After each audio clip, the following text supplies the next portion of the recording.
Hello everybody, I'm Gwen Campbell-Mindes. Welcome to my year 4 anniversary special thing, in which I am going to talk about, for the first and last time, about Harry Potter, about Harry Potter in any length, and I will be talking about the movie adaptation, specifically the film adaptation of Harry Potter and the Goblet of Fire. I had a much longer introduction about film adaptations from books, but I discovered that I have a lot of stuff to say, so this is my second try at recording this video.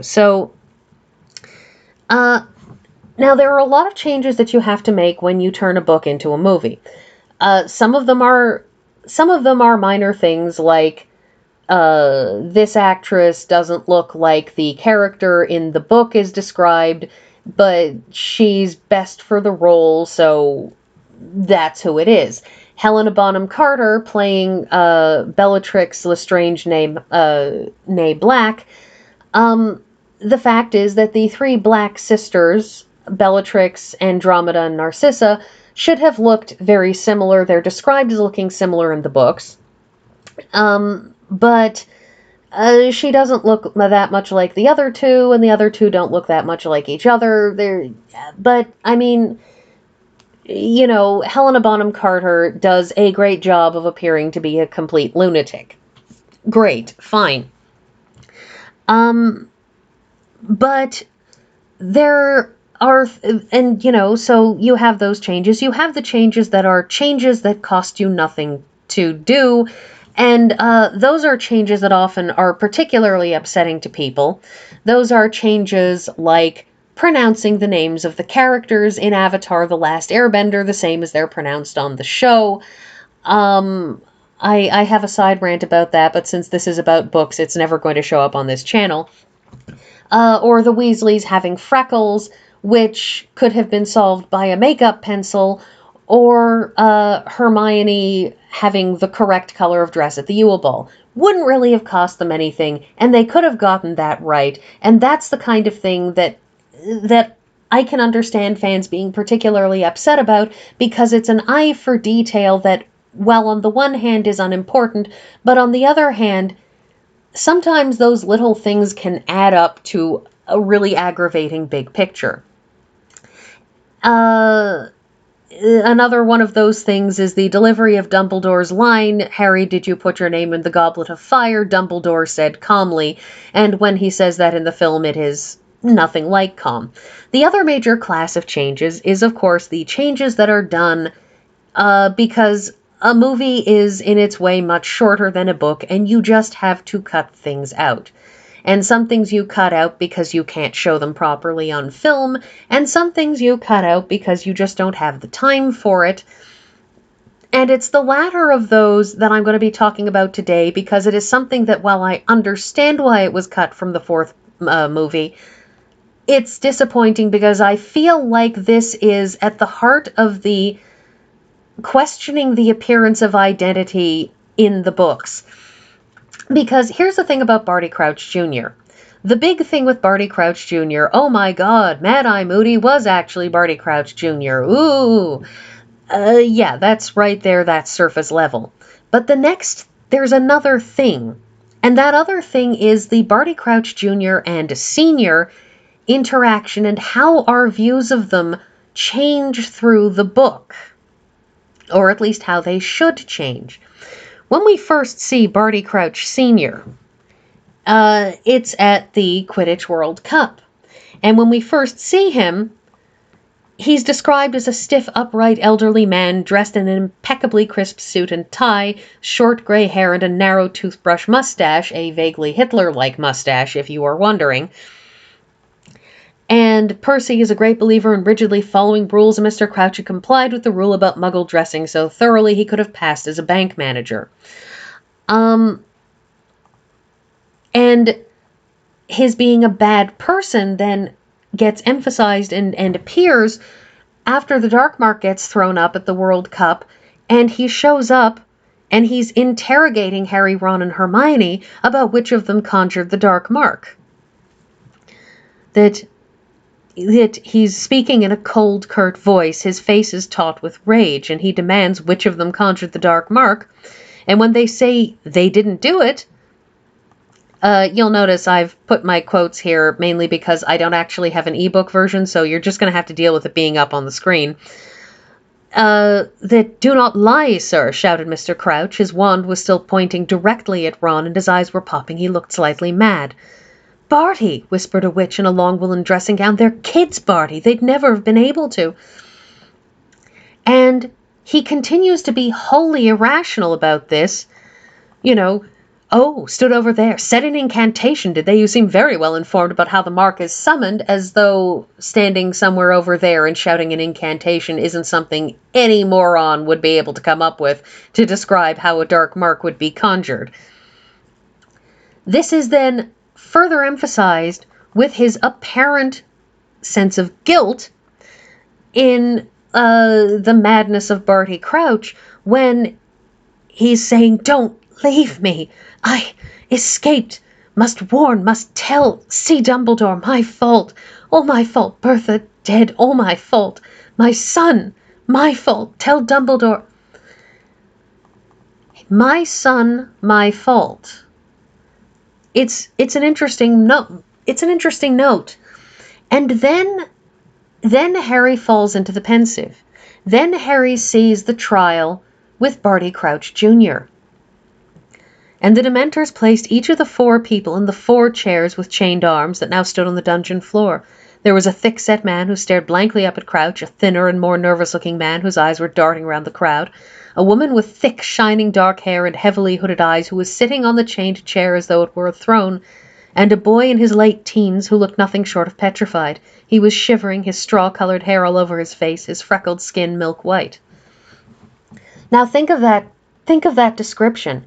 Our first sight of Barty Crouch is a boy in his late teens. He's petrified, he's shivering, he's got straw-colored blonde hair, and his skin is freckled. He's an innocent, sweet-looking boy, not much older than Harry. And then he goes on with Barty Crouch Sr. being wholly unsympathetic. "You have been brought here before the Council of Magical Law, so that we may pass judgment on you for a crime so heinous." "Father," said the boy with the straw-colored hair, "Father, please." "That we have rarely heard the like of it within this court," said Crouch, speaking more loudly, drowning out his son's voice. "Father, I didn't!" shrieked the boy in chains below. "I didn't, I swear it! Father, don't send me back to the Dementors!" "You are further accused," bellowed Mr. Crouch, "of using the Cruciatus curse on Frank Longbottom's wife." "Mother!" screamed the boy below, and the wispy little witch beside Crouch began to sob. "Mother, stop him! Mother, I didn't do it! It wasn't me!" And Barty Crouch Jr. is a sad, pathetic figure. He's desperate, and he is begging his father for sympathy, and his father has none. His father is cold and horrible, and we are meant to see his father as cold and horrible. It's re-emphasizing everything that we saw at the World Cup. And to contrast with him all the more sharply is Bellatrix Lestrange, who is described as sitting on her chair as though it were a throne. And when they get carted off, when they get taken away, she's the one who stands up and says the Dark Lord will rise again. And Barty Crouch Jr. is just begging, pleading his innocence, begging not to be taken away, saying he wasn't involved. And so when we get to the grand reveal scene, we're not just having it revealed, because we've been primed already to see people who are taken away to Azkaban as being innocent. They took Hagrid away in Book 2, in the second movie, for, because we've got to be seen to be doing something. Sirius was sent to Azkaban without a trial because he was falsely accused of killing James and Lily. And so we've been primed to see innocence in people carried off to Azkaban. And the fact that Barty Crouch got carted off like that, we're primed to see him as being innocent. And when we have the grand reveal scene in the book, we have this whole thing about how his father rescued him as a last favor to his mother. We're talking about Barty Crouch Sr. at the very least loving his wife so much that he'd take his son out of prison, but perhaps also loving his son enough to take out of prison, to break him out. And that his firing of Winky is not because he's an irrational person, but because Winky had talked him into giving him treats, rewards for good behavior. That Winky was supposed to keep him under control at the World Cup, and she failed. And this is a huge failure. She's let a ravening Death Eater get loose. He didn't fire her because he's just doesn't care about people. He fired her because she had let Barty Crouch Jr., a Death Eater, escape.